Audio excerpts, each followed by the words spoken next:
Hello, my friends. I'm back here at the second day of March.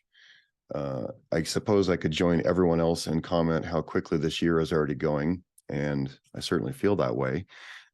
So let's just all acknowledge that it feels as if time has sped up, at least in my world, and many other people I hear from feel as if they just can't believe they blinked twice and we're already in a new month. And I feel that way, but it's time to come back to you with a quick update and share a few things with you, and I'm excited about that.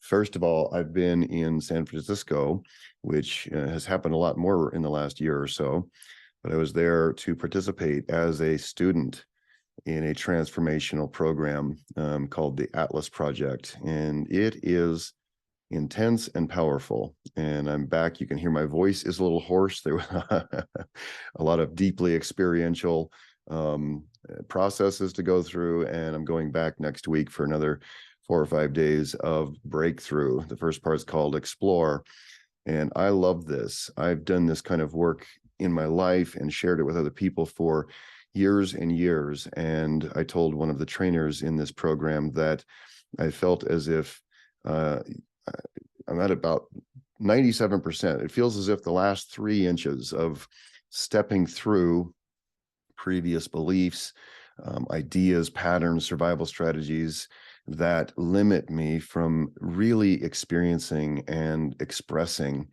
in this life the way that I know is possible, the way I long to do. So it feels like, for me, one of those programs that ties together so many of the things I've done in my life and is really helping me move it from out of the head and into the heart, into embodiment in a new way. And like many people, I'm sure many of you have also been involved in working and becoming more and more liberated and exploring and discovering that authentic self that's wrapped in this grungy core of image building and people pleasing and all the things. So an opportunity to really reconnect with authentic self, with authentic desire, and then make commitments to step more and more into that in this life. I feel grateful for that opportunity. I feel grateful for the opportunity to be challenged beyond anything I've done before. So I've been enjoying circulating back into my life after the first segment of that called Explore. And I have a few days here before I jump back on a plane and go back to San Francisco for several more long and intense days of breakthrough. While I was in San Francisco, I met a guy who became my official buddy in the program, and we are now fast friends, and we feel like we have known each other for lifetimes. And I wanted to share something that he has created that I just love, and it's called Seedles. Seedles, and you can go to growtherainbow.com if you want to play with this with me. So Seedles are these little balls that are packed with region-specific wildflower seeds, and they're wrapped up with fertilizer, and it's all natural, so we're not spreading bad shit into the earth. And I'm going to take them along on my hikes and walks. Many of you know how much I love to hike in the hills around here along the river. And one thing I've always loved is taking pictures of the wildflowers that I find along the way. And I've known that some people are intentionally going out and planting more wildflowers. So I am just tickled to have this opportunity to carry these around in my backpack with me and spread more color. And also, more wildflowers means more bees get attracted to an area, and more bees means the rest of the cycle of life, natural life, gets to continue as it should. So I'm excited about this. I'm excited about becoming a Johnny Appleseed of wildflowers this next year as spring comes on. And Chris, who is the founder and CEO of Seedles, has created a special link that will give you an offer embedded in it, so you can participate and get a discount on your own packs of Seedles and help me grow the rainbow. So if you want to participate with us, please do. It's so much fun. I love his vision. I love how they are developing as a family organization and seeking to pay people really well who work for them, and seeking to make the process of participating in a cleaner, better, healthier, more colorful, more fragrant environment around us actually fun and possible and easy. So I'm going to put the link in this email to you so that you know how to participate. And there is no sales motive in this for me except the joy of sharing something I really love and I'm excited about doing. So if you want to do this with me, then there'll be a link in there. All right, what else is going on this month? You know, I feel tasked in my own life with walking a middle path. And those of you who have been immersed in or studied, worked with Taoist or Buddhist philosophies, you'll be very familiar with that middle path. What is the middle path? Well, in this case, I feel tasked with finding my own way down the middle of a culture that feels so incredibly divided and it feels so incredibly contentious and fraught with the potential with actual violence for each other and so little true conversation happening, a lot of yelling happening from both sides, the extremes. And one of the words that has become a lightning rod in our culture is woke. I wrote a Facebook post that has now become an essay on my blog, so I'll share a link to that in there. But I wanted to go ahead and share just a little bit from that idea here, and then invite you to read it. And if it touches you, feel free to share this article with other people, this essay. Let me share my screen so that we can look at this together. Just briefly, I will not read the whole thing, but standing in the middle, navigating the woke culture wars with courage and grace. Well, I'm not going to spend a long time here. I'll just say that woke is a term that came from African American culture, and it got very quickly adopted and taken over by a lot of people, some of whom are using it as a way to beat up the other extreme. And the other extreme is now developing anti-woke strategies and tactics. And the problem with this is all of us still want the same things. At our core, we want safety. We want our families to be safe. We want our families to have the opportunity to live in a world that will be supportive and helpful. There are many other things we want. We want deep connections. We want to have a sense of being okay in our own lives. There are many sort of core desires we have, but at the very deepest core, we want to know that we are enough, that we are enough for the life that we are living right now and in the world that we are living.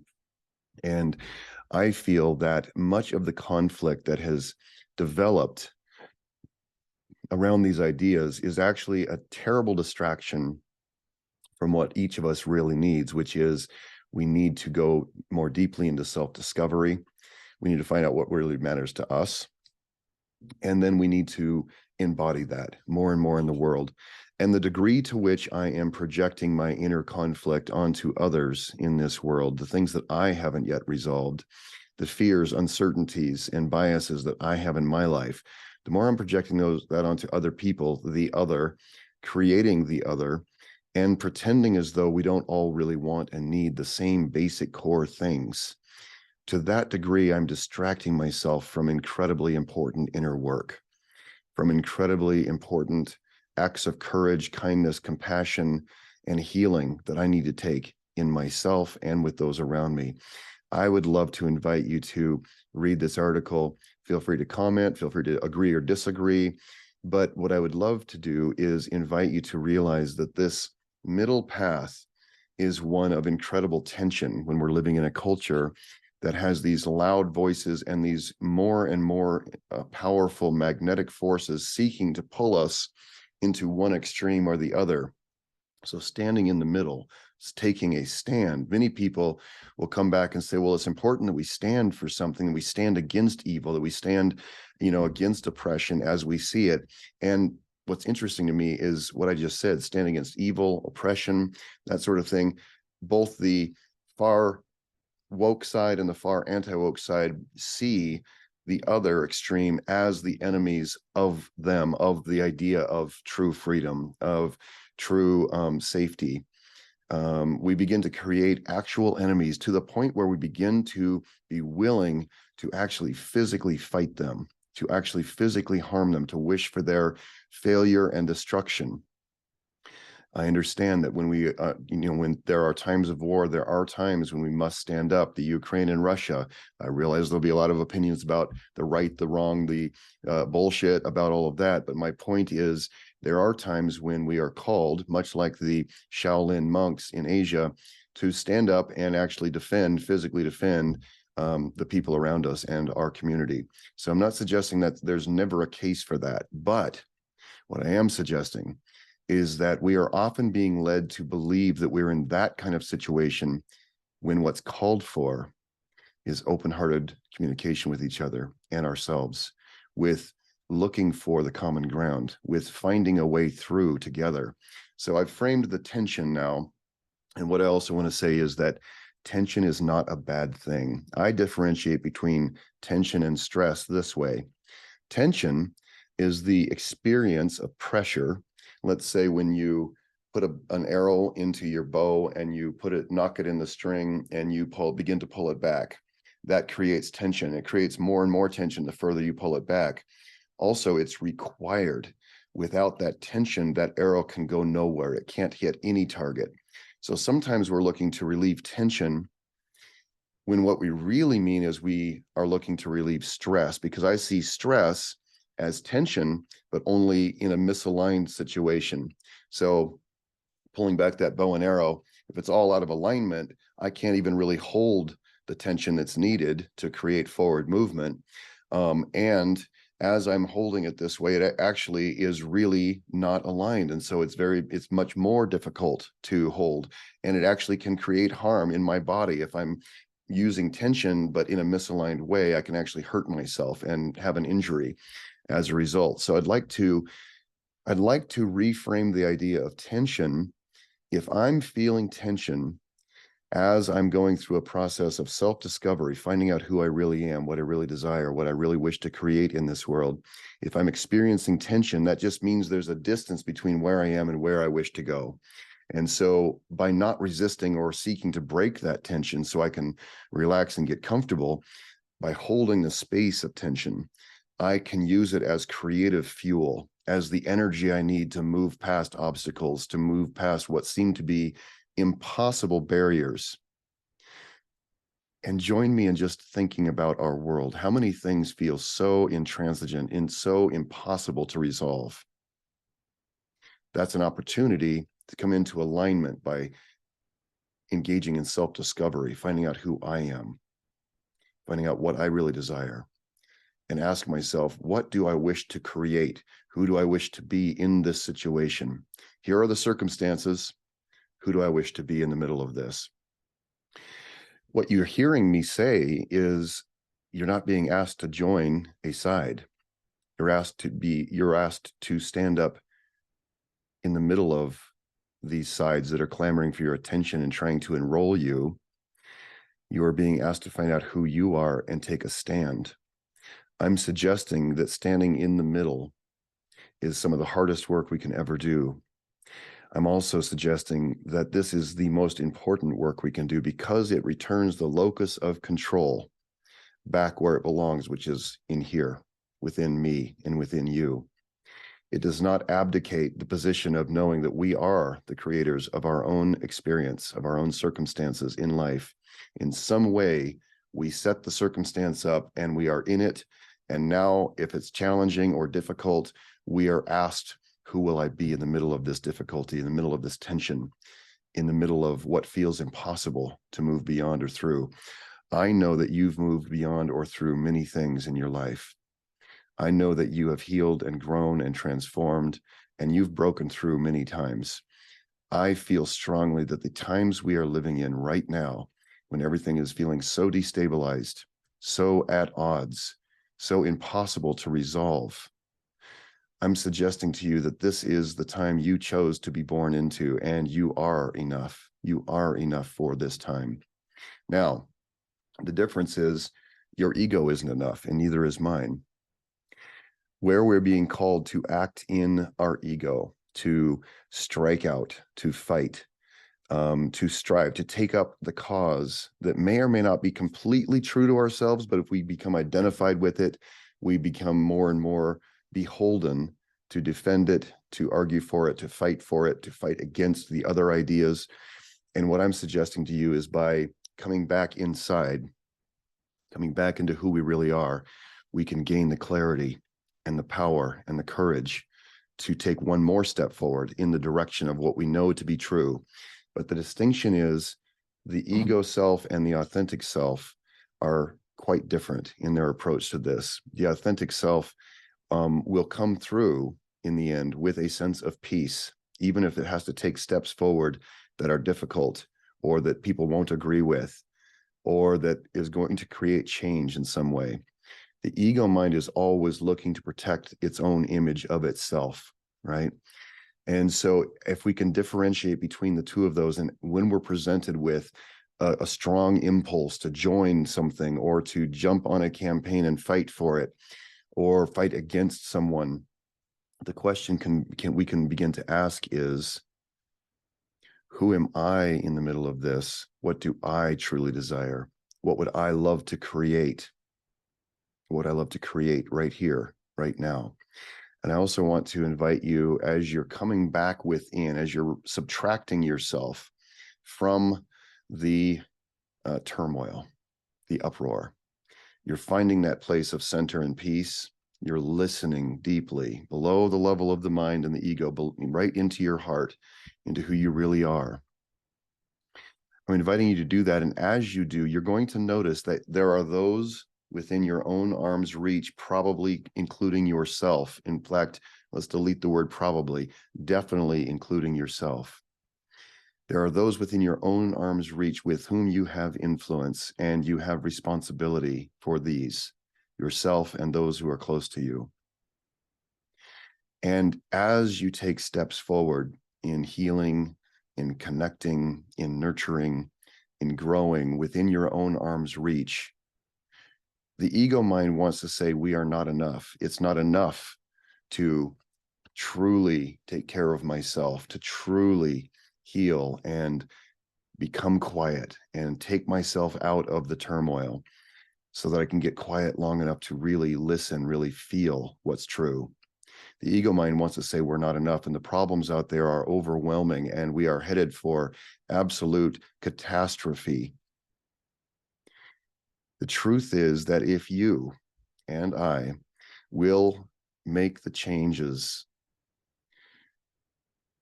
take the courageous, compassionate, loving, connective, restorative actions right here within our own arm's reach, what that does is it brings you into your greater health.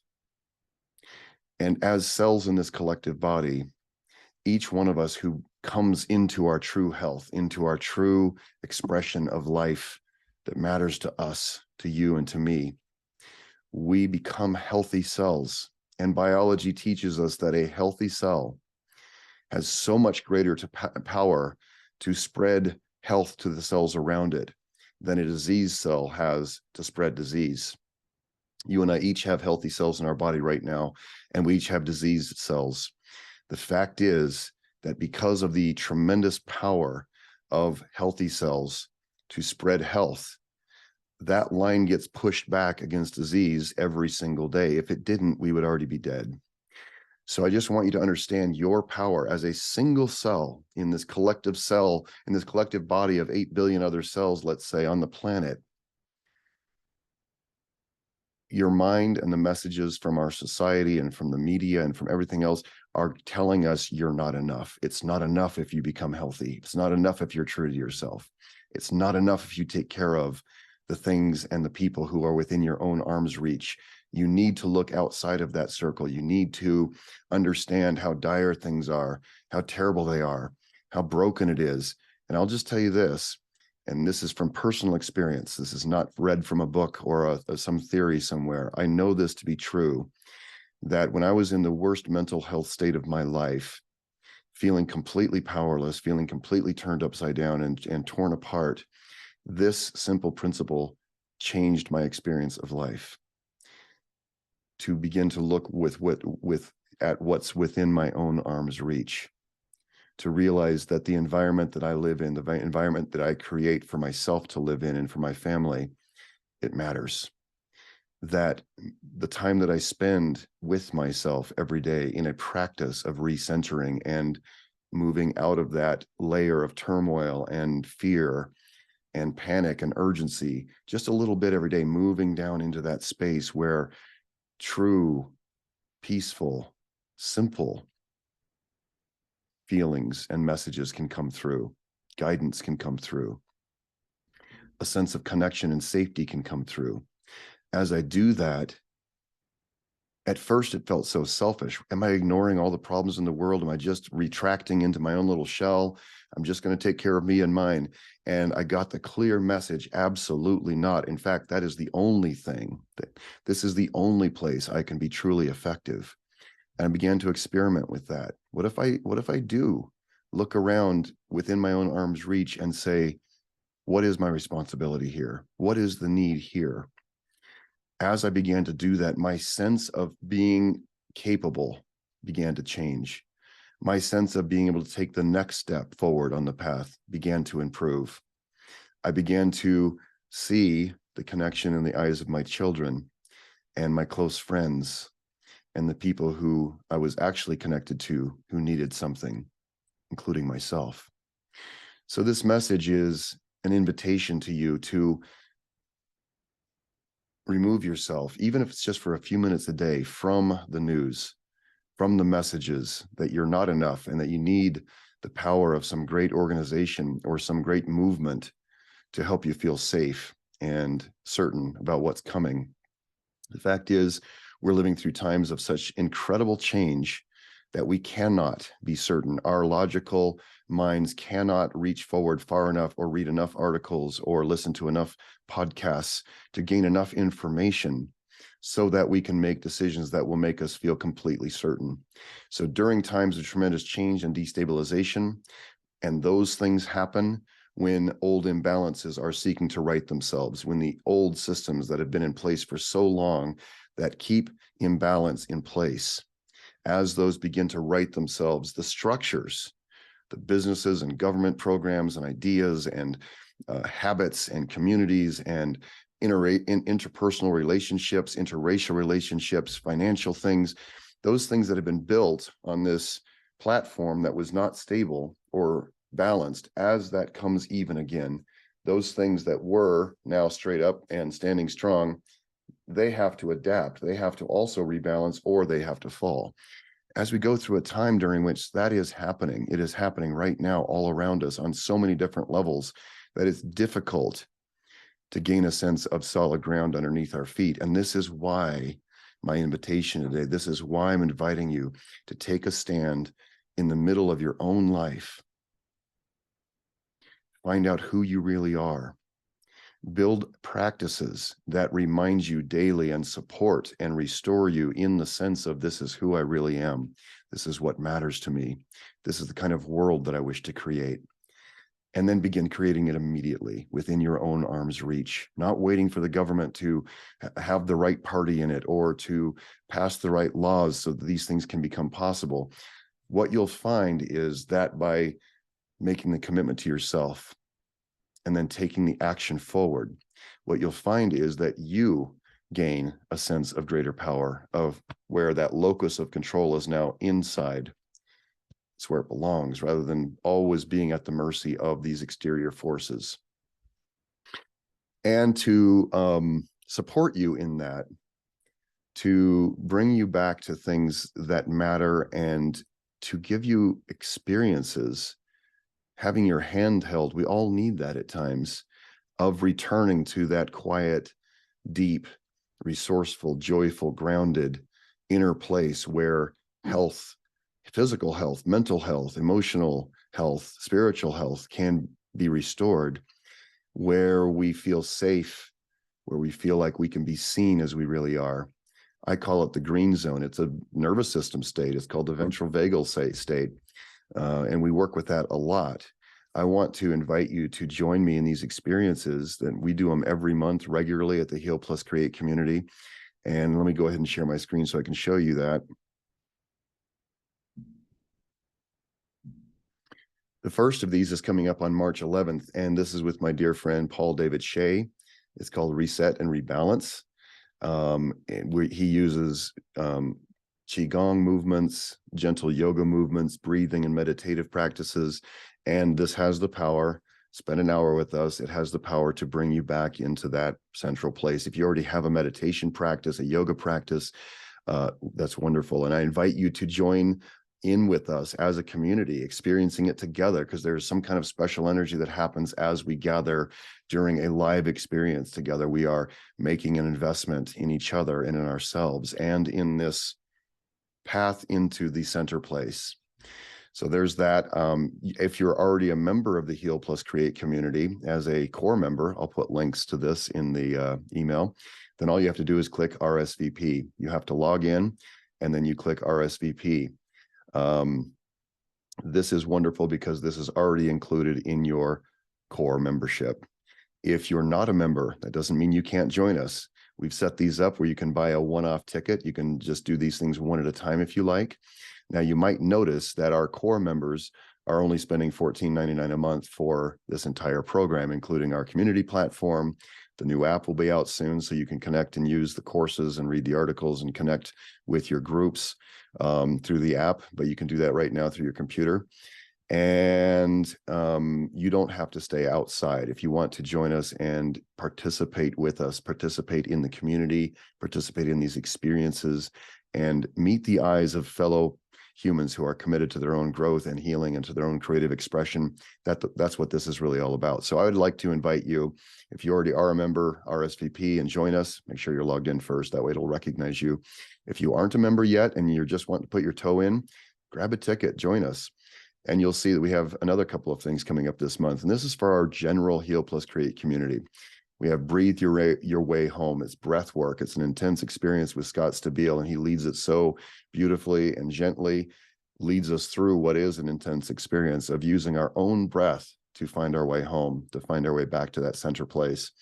And then we have Therapeutic Doodling with Karen Channing. She's a therapist. She brings a lot of knowledge to this process of art therapy, of using doodling. If you can draw a crooked line, then you belong in this class. People are astonished by the self-discovery, by the way that they are able to find out what's actually been bothering them, get clarity on what it is, the changes they want to make, or something they wish to create, or something they need. So each of these experiences is meant specifically to invite you back into your own center, into your own feeling of having your feet solid in the middle ground of your life, where you can feel the forces, you can feel the tension, and you can say, yes, and I am moving forward on my path, in my way, using the strategies, using the tools that matter to me, and creating the life that matters to me. Because remember that as you create the life that matters to you, you are bringing the health of your own joy, of your own inspiration, of your own aliveness, of your own commitment, of your own passion. You're bringing that to this world. And every single one of us who does that is bringing more light and more health and more love into this world. And I think we can all agree that this world needs more of all of those things. So I'll make sure all of this is in the email so that you can join us. If you have any questions, let us know. I love you. I love that you've been part of my life as an email subscriber, as a friend on social media, as a participant in so many of the things that we've done. I love knowing you because you are yet another person who is in some way and to some degree committed to your own growth and to you becoming and expressing who you really are in this world. So thank you for being here. When I say that, that's what I mean. Thank you for being here. And to the degree that you know you have ground to take in your life, to the degree that you know you need support in creating and building a practice, your own cookbook of practices, not mine, not something in a book. We're going to bring you these opportunities, and we invite you to build your own cookbook, your own recipe for your own sense of greater inner health and peace and strength and courage and creative ideas and the willingness to move forward with them. That's what we're doing here. And that's why I'm so glad you're with me now and that you've been along for the ride. And we are in for such a ride. I have never actually been more excited and inspired than I am right now or more confident that it's possible, and that our activities, the things that we choose to help us to support that restoration, to support that strength in holding the tension and using it as creative fuel, I've never been more confident or inspired or certain that that is enough and that it will make a difference. So thank you for being here. You matter.